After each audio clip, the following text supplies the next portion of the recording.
అంబటి రాంబాబు పేరుకి senior most politician అయినా ఆయన ఎమ్మెల్యేగా గెలిచింది రెండు సార్లే. ఆయన తనదైన హావభావాలు వాగ్దాటితో పొలిటికల్గా ఎప్పుడూ లైమ్ లైట్లోనే ఉంటారు. తన నోటి దూకుడుతోనే ఆయన జగన్ క్యాబినెట్లో చోటు దక్కించుకొని ప్రస్తుతం మాజీ మంత్రి అనిపించుకుంటున్నారు. అధికారంలో ఉన్నా లేకపోయినా, పదవి లేకపోయినా తన పనులు చక్కపెట్టుకోవడంలో దిట్ట అని పేరుంది ఆయనకి. తాజాగా బాగా ఖాళీగా ఉండడంతో అంబటి కొత్త ఇన్కమ్ సోర్స్ చూసుకుంటున్నారట. స్వామి కార్యంతో పాటు స్వకార్యం కూడా కానిచ్చేస్తూ ఆదాయం పెంచుకునే పనిలో పడ్డారట. దాంతో అంబటి తెలివితేటలపై వైసీపీ క్యాడరే షాక్ అవుతుందట. ఇంతకీ మాజీ అమాత్యుడు ఏం చేస్తున్నారు? Ambati Rambabu voice of YCP. అప్పట్లో టీడీపీ అధినేత చంద్రబాబు నాయుడు, జనసేనాని పవన్ కళ్యాణ్లతో ఇతర ముఖ్య విపక్ష నేతల్ని తిడుతుంటే చిత్రమైన నవ్వుతో మురిసిపోయిన జగన్ దగ్గర మంచి మార్కులు కొట్టేయడం ఎలాగో తెలిసిన అంబటి దాన్ని చక్కగా వాడుకున్నారు. సందర్భమున్నా లేకపోయినా అసెంబ్లీలోనూ బయట చంద్రబాబుపై ధ్వజమెత్తడమే పనిగా పెట్టుకుని చివరి 2 ఏళ్లలో జగన్ క్యాబినెట్ లో బెర్తు దక్కించుకోగలిగారు. గౌరవ సభ్యులు బాలకృష్ణ గారు ఒక సీటు మీద నుంచుంటారు. ఆ సీటు చంద్రబాబు నాయుడు గారిని. ఆ సీటు మీద నుంచుని మాట్లాడుతున్నారు.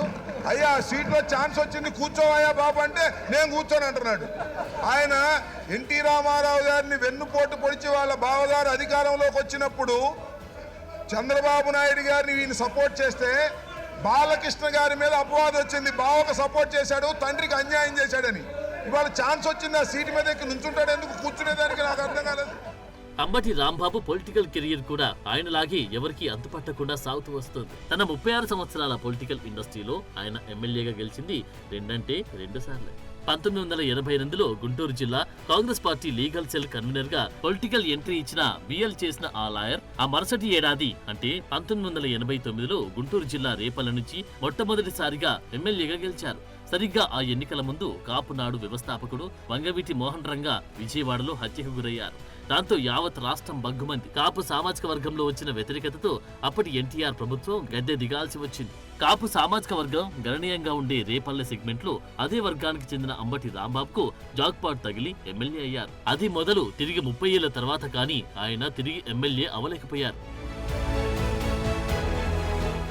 1994, 1999 ఎన్నికల్లో పోటీ చేసి ఓడిపోయిన అంబటి వైఎస్ మరణానంతరం కాంగ్రెస్ పార్టీకి రాజీనామా చేసి వైసీపీలో చేరి పార్టీ అధికార ప్రతినిధి పోస్టులో కూర్చున్నారు. ఇక అప్పటి నుంచి జగన్ వీక్నెస్ ని పట్టేసి ఆయన్ని ప్రసన్నం చేసుకోవడానికి విపక్షాలను తిట్టడమే పనిగా పెట్టుకుని వైసీపీ బూత్ నేతల లిస్టులో ఫోకస్ అయ్యారు. ఆ క్రమంలో 2014లో సత్తెనపల్లి టికెట్ దక్కించుకున్న ఆయన్ని టీడీపీ నుంచి మాజీ స్పీకర్ కోడెల శివప్రసాదరావు ఓడించారు. తర్వాత 2019లో రెండోసారి ఎమ్మెల్యే అయ్యే భాగ్యం అంబటికి దక్కింది. గత ఎన్నికల్లో రాష్ట్ర వ్యాప్తంగా టీడీపీకి ప్రతికూల ఫలితాలే వచ్చాయి. ఆ యాంటీ వేవ్ అంబటికి కలిసి వచ్చింది. ఎమ్మెల్యేగా గెలిచాక అంబటి నోటి దురుసు మరింత పెరిగింది. అటు అసెంబ్లీలో ఇటు బయట జగన్ ముఖం మీద నవ్వు చూడడానికి అన్నట్లు చంద్రబాబును పదే టార్గెట్ చేయడమే పనిగా పెట్టుకున్నారు. తనకి మాత్రమే సాధ్యమైన హావభావాలతో విచిత్రమైన బాడీ లాంగ్వేజ్ తో చెలరేగిపోయారు. అంబటి వాక్చాతుర్యం తిగనచ్చేసిన జగన్ ఆయనకు 2022లో మంత్రి పదవి కూడా కట్టబెట్టేశారు.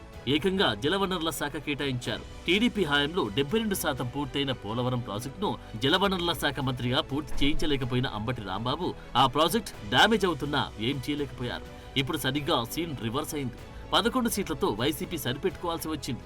అచ్చెన్నాయుడిని కూడా ఓడిస్తామని అసెంబ్లీలో ప్రగల్భాలు పలికిన అంబటి సత్తెనపల్లిలో అడ్రస్ లేకుండా పోయారు. ఆయన అప్పుడు అసెంబ్లీలో మాట్లాడిన వీడియో ఇప్పటికీ వైరల్ అవుతూ ఆయన్ని వెక్కిరిస్తుంది. అసలు మిర్చి రైతుల గురించి పట్టించుకున్నటువంటి సందర్భమే లేదు. ఇప్పుడు మిర్చి రైతుల గురించి మాట్లాడటం మొదలెట్టారు. సంతోషం. కనీసం జగన్మోహన్ రెడ్డి గారు గుర్తు చేశారు కాబట్టి మిర్చి రైతుల గురించి మీరు మాట్లాడడానికి ప్రయత్నం చేస్తున్నారు. సంతోషం. అయితే మిర్చి రైతులకు న్యాయం చేయకపోతే మాత్రం మీరు రాజకీయ విషాదాన్ని మీరు చవి చూడవలసినటువంటి అవసరం ఉంటుందని కూడా ఈ సందర్భంగా నేను చెప్పదలుచుకున్నాను. ఢిల్లీ వెళ్ళారు, మిర్చి రైతుల గురించి వెళ్ళలేదు, అందరికీ తెలుసు. మీరు ఢిల్లీ వెళ్ళింది ఢిల్లీ ముఖ్యమంత్రి ప్రమాణ స్వీకారం చేయడం కోసం ఆ ఆహ్వానాన్ని మన్నించి మీరు వెళ్ళారు. అక్కడికి వెళ్ళి మిర్చి రైతుల గురించి మాట్లాడేటువంటి ప్రయత్నం చేస్తున్నారు. నేను అడుగుతానండి, చంద్రబాబు నాయుడు గారు, నిన్న జగన్మోహన్ రెడ్డి గారు కూడా ట్వీట్ చేశారు. కేంద్ర ప్రభుత్వానికి ఏం సంబంధం ఏంటండి? అసలు ముందు నుంచి అంబటి వివాదాలకు కేర్ ఆఫ్ అడ్రస్ గానే ఉంటూ వచ్చారు.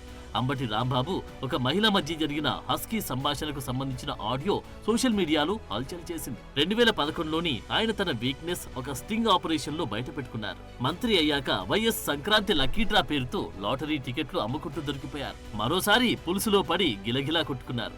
ఆఖరికి ఎక్స్గ్రేషియా చెక్కుల్లో కమిషన్ కు కక్కుర్తి పడ్డారన్న ఆరోపణలున్నాయి. అందుకే సరిగ్గా ఎన్నికల ముందు ఆయన రెండో అల్లుడు డాక్టర్ గౌతమ్ మీడియాకు వీడియో రిలీజ్ చేశారు. అంబటి లాంటి వ్యక్తికి అల్లుడిని చెప్పుకోవడానికి సిగ్గుపడుతున్నానని, ప్రజలు బాధ్యతతో ఓటేసి సరైన నాయకుడిని ఎన్నుకోవాలని సూచించారు. నా పేరు డాక్టర్ గౌతమ్. నేను ఇప్పుడు సిట్టింగ్ ఎమ్మెల్యే అండ్ మినిస్టర్ అయిన అంబటి రాంబాబు అల్లుడిని. అది నా దురదృష్టం, ఎవరు ఏం చేయలేరు. బట్ ఈ వీడియో చేయాలా లేదా అని నేను చాలాసార్లు ఆలోచించి చేయటం నా బాధ్యత అని అనుకున్న తర్వాత నేను ఈ వీడియోస్ ఇస్తున్నాను. అంబటి రాంబాబు అంత నీచుడు, నికృష్టుడు, దరిద్రుడు, శవాల మీద పేలాలు ఏరుకునే రకాన్ని నేను నా జీవితంలో చూడలేదు. రోజు పొద్దున్నే దండం పెట్టుకునేటప్పుడు ఇంతటి నీచుడిని ఇంకొకసారి నా లైఫ్లో ఇంట్రడ్యూస్ చేయకు స్వామి అని ఎప్పుడు కోరుకుంటూ దండం పెట్టుకుంటుంటా. అంత భయంకరమైన వ్యక్తి. ఎందుకు ఇప్పుడు చెప్తున్నానంటే తన పోటీ చేయబోయే పోస్ట్ అలాంటిది. ఏ పోస్ట్కి అయితే మంచితనం, మానవతా విలువలు, కనీసం బాధ్యత ఉండాలో వీటిల్లో అందరికీ 100% అందరికీ అన్నీ ఉండక్కర్లేదు. 0.001% కూడా లేని వ్యక్తి అంబటి రాంబాబు.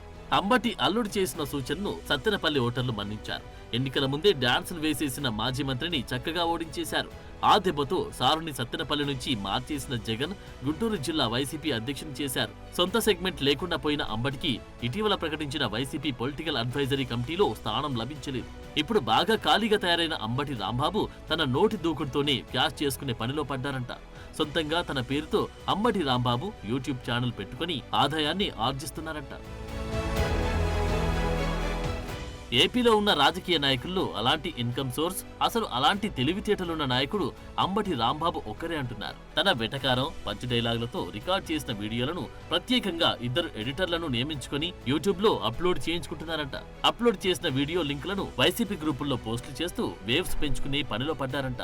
దీంతో నెలకు 50 నుంచి 70 వేల దాకా ఆదాయం పొందుతున్నారంట ఆ మాటల మాంత్రికుడు. వైసీపీ అధికారంలో ఉన్న సమయంలో ప్రభుత్వం నుంచి ప్రజలకందే సాయంలో కూడా వాటా కోరిన రాంబాబుకు అధికారం పోవడంతో చేతిలోకి నోట్ల కట్టలు రావడం కష్టంగా మారిందో ఏమో ఈ కొత్త వ్యాపారం 5 నెలల క్రితమే మొదలు పెట్టారంట. దీంతో ఏదో విధంగా డబ్బులు సంపాదించాలనుకున్న అంబటి పొలిటికల్ పంచ్లతోనే ఆదాయ వనరు వెతుక్కున్నారంట. తన పేరుతో ఛానల్ ప్రారంభించి రాష్ట్రంలో వైసీపీకి సంబంధించిన ఏ అంశంపైనైనా నోటికొచ్చింది మాట్లాడిస్తూ సదరు వీడియోలు అప్లోడ్ చేసేస్తున్నారట. అలా ఛానల్ స్థాపించి 5 నెలల్లో అంబటికి 7 లక్షల ఆదాయం వచ్చిందట. అది తెలిసి వైసీపీ క్యాడర్ అవాక్కవుతుందట. వైసీపీపై ప్రేమతో అంబటి తన సొంత ఛానల్లో వెంటనే స్పందిస్తున్నారనుకున్న వైసీపీ క్యాడర్ అసలు విషయం తెలుసుకుని ఆయన తెలివితేటలకు ముక్కున వేలేసుకుంటున్నారు. మొత్తానికి అంబటి ఏం చేసినా వెరైటీనే.